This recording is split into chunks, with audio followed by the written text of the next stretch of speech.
Good morning, কেমন আছো সবাই? আশা করি ভালো আছো, আর আমিও অনেক ভালো আছি। প্রথমেই বলে রাখি, সবাই কিন্তু আমার দেয়ালটাকে স্কিপ করে যাবে। বৃষ্টিতে কদিন ধরে যা বৃষ্টি হয়েছে না, দেয়ালের পুরো খারাপ অবস্থা হয়ে গেছে। তোমরা বলো, তোমাদের ওখানে কেমন বৃষ্টি হলো? টানা 1 সপ্তাহ বৃষ্টির পর আজকে একটুখানি রোদ বেরিয়েছিল, তাই জন্য কিছু জামা কাপড় কেচে দিয়েছিলাম, বেড কভার চেঞ্জ করে নিয়েছি, ওগুলোও কেচে দিয়েছিলাম, শুকিয়েও গেছে।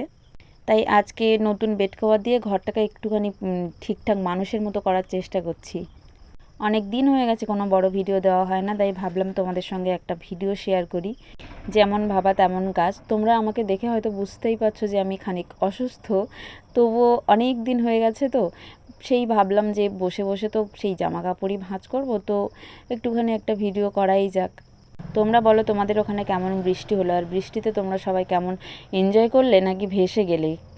ভিডিওটা করেছিলাম 2 দিন আগে, 2 দিন পরে আমি ভয়েস দিচ্ছি, কারণ 2 দিন ধরে একটুখানি আরও বেশি অসুস্থ ছিলাম, জ্বর টর ছিল। এখনও শরীরটা ঠিক নেই, তবুও বসে বসে কী করব, তাই জন্যে ভয়েস দিচ্ছি। কয়েকদিনের বৃষ্টিতে প্রায় অনেকগুলোই জামা কাপড় জমে গেছিলো, তো আজকে সবগুলো কেচে দিয়েছি। সবগুলোও দেওয়া হয়নি, এখনও বাকি রয়েছে, এগুলো কাচতে আরও একদিন সময় লেগে যাবে। কেন কি, এই কদিন তো জামা কাপড় ঠিক করে শুকোতো না, আর রোদে জামা কাপড় না শুকালে যে একটা গন্ধ হয় ওরকম গন্ধ হয়ে গেছিলো বলে আমি বেশিরভাগ জামা কাপড় আজকে সাবান দিয়ে গিয়েছিলাম। অনেক দিন হয়ে গেছে কোনো ভিডিও দেওয়া হয়নি, কোনো ভয়েস দেওয়া হয়নি, গল্প করা হয়নি। ওই জন্য আমি না ঠিক বুঝতে পারছি না যে তোমাদের কি বলবো, তোমরা আমায় কি বলবে।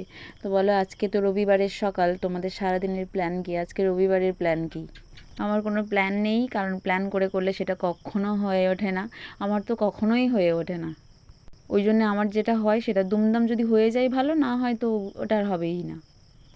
আমার সব কিছু ভাঁজ করা কমপ্লিট, শুধু কয়েকটা জামা কাপড় ছিল, সেগুলোই ভাঁজ করে নিচ্ছি। আর আমার বিছানা গোছানোও কিন্তু এদিকে অনেকটাই হয়ে গেছে। আমার পেছনে যে বস্তাগুলো দেখতে পাচ্ছ, ওগুলোও স্কিপ করে যাও, কারণ ওই বস্তাগুলোতে না আমি তুলো ভরে রেখেছি।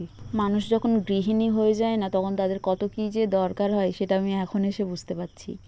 ঘর গুছোতে কিন্তু আমার ভালোই লাগে, কিন্তু একবার যে জিনিস ভাঁজ করে আমি আলমারিতে ঢুকিয়ে রাখি, সেই জিনিস আবার বের করতে না আমার খুব বিরক্তি লাগে। মনে হয় আবার ভাঁজ সব খুলে যাবে, আবার আমায় কাচতে হবে। একটা বিচ্ছিরি কাণ্ড। তোমরা বলো, তোমরা কে কে ঘর গুছোতে পছন্দ করো? আমার ভয়েসের পেছনে না শুধু গাড়ির আওয়াজ পাবে, আবার টিকটিকেও টিকটিক করছে। বিছানা গুছিয়ে যে কটা জামা আলমারিতে ভরে রাখা ছিল, সেগুলো আলমারিতে ভরাও হয়ে গেছে।